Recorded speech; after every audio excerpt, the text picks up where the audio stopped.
problems with your audio. We'll get back to you as quickly as possible. Some people outside our building here at 900 Front Street in the Embarcadero. We're right near where the freeway ends going on to Broadway, and apparently there has been no problem along any other freeways, but the East Bay seems to have the biggest damage. Let's go back outside now to Cheryl.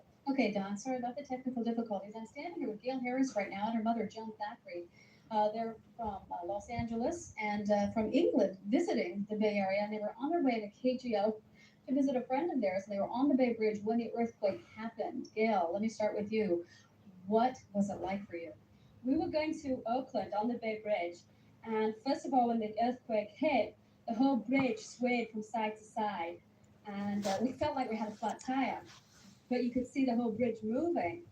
Then the next thing, the traffic started slowing down, and then we saw a man on a bike coming against the traffic, and the traffic was still going 30 miles an hour, and he was waving and telling everybody to get off the bridge. What did you think of that? Well, we didn't know whether he was crazy or we thought that there must have been more than a traffic accident. And so then the traffic slowed down and everybody started getting out of their cars to see what was going on. And then next second, there was a herd of people running towards us, screaming and shouting, run, run. It was absolutely terrifying. So we just got out of the car and left everything and just ran. People were screaming and panicking and everything. And we ran all the way back to the island, which was a good 10 minutes. Mrs. Thackeray, so apparently your car was left on the bridge. You locked it up and just ran for your lives? It's locked up with everything inside, yes. With a lot of other people. What were you thinking? This is your first earthquake. Terrified. I didn't think. I just ran with everyone else. And then when we got to Treasure Island, someone was kind enough to give us a lift back to town. And then we had to run through the streets of San Francisco, and there were buildings with sides off and rubble and glass all over the place. Until we got to this building, got inside and sank down. Oh, well, what a relief that you're safe and sound, but you certainly witnessed one of the most frightening experiences that people here in the Bay Area have gone through. Thank you very much for that. We have another person that I want you to meet right now, David Costa. Thank you very much. David Costa is a stage manager for the Current Theater. Hi, David. Stagehand, excuse me. And you went through some pretty scary moments too. Tell me what happened. Well, when the earthquake started, I thought it was the turntable of the Miz jamming up. But then I noticed that it was a little bit stronger than that. You know, this is the play, Les Mis, that is coming up, right?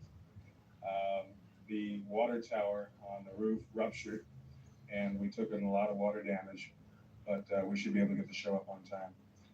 The Geary Theater lost an electric pipe. That's what I've heard. And Was the set totally destroyed, did you say? no, the set is going to be fine. Okay. We'll be able to go in tomorrow morning, and Are you recovered now? a little shaken still, still waiting for the night. To be over, right? Okay. Thank you very much, David. Okay, let's go back to Don. All right, Cheryl, an update on those people, those 6 people who were crushed to death when that building collapsed south of Market at 6th and Townsend, that old building. All 6 of those people were in their cars. They were not inside the building. The building collapsed on the vehicles. We've had reports of minor damage at San Jose Airport.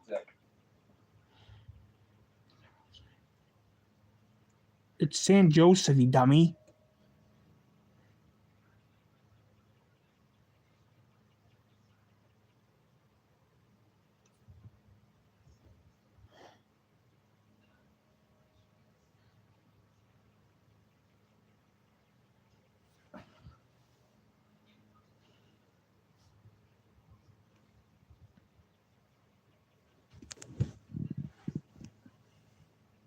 It's where the planes line up to take off outbound from San Francisco International. It's near the cargo area.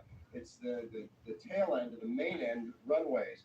We could not get into the main terminal area. It's simply stacked up with cars like a parking lot. They've got it blocked off. My guess is that they're also checking that top cement structure, the upper level, the departure level, to make sure that there is no damage there. Maybe there is damage. Maybe that is why it's blocked off. I very simply couldn't get in there to see, so we came out to this part of the airport. What I can tell you, what we can see here, is that there is not much going on. If there is much power at the airport at all, it must be emergency power, because this